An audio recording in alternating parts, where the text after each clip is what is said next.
చాలామంది తొందరపాటుతనంతో ఆత్మహత్యలు చేసుకుంటారు. వాళ్ళకి తెలీదు ఆత్మహత్య తర్వాత వాళ్ళు ఏమనుకుంటారంటే, ఏమంటే ప్రాణం పోతే ఫ్రీ అయిపోతానండి, ఈ బాధల నుంచి నేను విముక్తి పొందేస్తానండి అనే ఒక అబద్ధంలో బ్రతుకుతున్నారు ఇప్పటికీ సమాజంలో చాలామంది.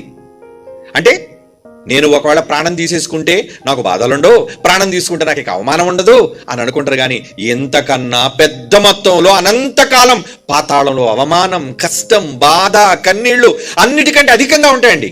అవునా? కానీ వాళ్ళు చేసిందల్లా చిన్ని తప్పు. ఏంటది? టక్కన ఊరేసుకున్నారు, టక్కున ప్రాణం తీసేసుకున్నారు. చిన్ని సమయంలో వాడు తొందరపాటు నిర్ణయాన్ని తీసుకున్నారు. దానివల్ల అధికమైన కాలం, అనంతకాలంలో వాళ్ళు ఏమైపోయారు తెలుసా అండి? నేరస్తులుగా మిగిలిపోయారు. ఏమంటే అక్కడికి వెళ్ళిన తర్వాత పశ్చాత్తాపడ ఉపయోగం ఏముంది చెప్పండి? అక్కడ వెళ్ళిన తర్వాత నేను తప్పు చేశాను అని మారు మనస్సు రావడం వల్ల ప్రయోజనం ఏముంది చెప్పండి?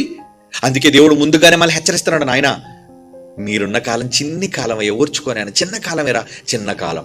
ఈ చిన్న కాలంలో నువ్వు ఓర్చుకుంటే, అల్పకాలంలో స్వల్పకాలాన్ని నువ్వు తట్టుకుంటే, అనంతకాలం అధికమైన కాలం నీకు సంతోషం ఉందా నాయన? నా మాట నమ్ముతావా నువ్వు? నమ్ము.